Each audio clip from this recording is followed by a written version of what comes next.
वो और हम अलग तो है नहीं, तो उनको और अपने को एक देखने के लिए मुझको तो छोड़ना ही पड़ेगा ना। तो हैप्पीनेस भी कुछ ऐसी ही है, वो अंदर है, उसको बाहर ढूंढने से वो नहीं मिलती है।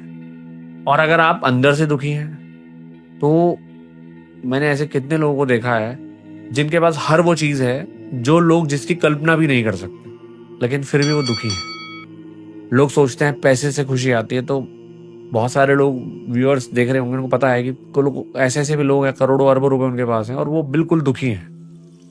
कोई सोचता है संतान मिल जाएगी तो मैं खुश हो जाऊंगा, तो ऐसे भी लोगों को देखा है जिनके पास संतान है, वो संतान से दुखी है कि भाई संतान ने हमें घर से बाहर निकाल दिया।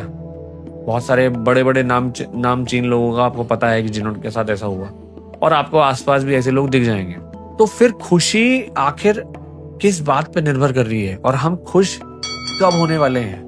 क्या हम एक पर्टिकुलर चीज को अचीव करने के बाद खुश होंगे? तो अगर खुश रहना है तो हमें आज में ही रहना हो, और खुश रहने के लिए ना ज्यादा कुछ चाहिए ही नहीं है। सही बताऊं तो कुछ भी नहीं चाहिए, बस बिना वजह जैसे आप दुखी होते हो, वो कहते हैं ना कि चिंता और तनाव, तो चिंता क्या है, जो घटा नहीं है उसे घटा रहा हूं मैं, कि अगर ऐसा हो गया तो, अरे मैं फेल हो गया तो, अरे मेरी नौकरी नहीं लगी तो, मैंने अप्लाई तो कर दिया है लेकिन मुझे डाउट है कि दूसरे वाले पर्सन की शायद सिफारिश लगी है, शायद उसका सिलेक्शन हो गया तो जो घटा ही नहीं है उसे मैं घटा रहा हूं, इसी बात की चिंता है।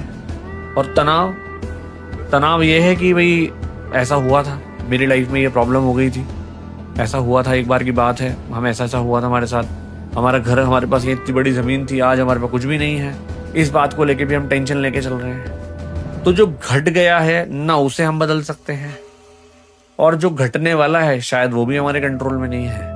हमारे कंट्रोल में तो सिर्फ आज ही है, जो है आज है। ईश्वर भी वर्तमान में ही है और अध्यात्म भी वर्तमान में ही है। अध्यात्म की हर स्पिरिचुअल प्रैक्टिस हमें वर्तमान में लाने की ही प्रयास करती है। अगर आप देखो घंटी हम बजाते हैं तो वो हमारा कॉन्शियस लेवल खींच करके उसी क्षण में लेकर के आते हैं। जितनी भी पूजा पद्धति में एक्टिविटीज हैं वो सिर्फ हमें वर्तमान में लाने के लिए है। अगर आप और कुछ डिकोड कर पाए तो बहुत अच्छी बात है। जो मैंने डिकोड किया कि वर्तमान में ही खुशी है और आप खुश रहें, ईश्वर सिर्फ यही चाहता है। तो अगर आप खुश हैं तो वाकई में आप कुछ भी अट्रैक्ट कर सकते हैं, और सब चीजें अट्रैक्ट होती हैं, आप जो चाहें उसे पा सकते हैं। लेकिन आपको खुश रहना पड़ेगा, वो भी बिना किसी रिसोर्स के।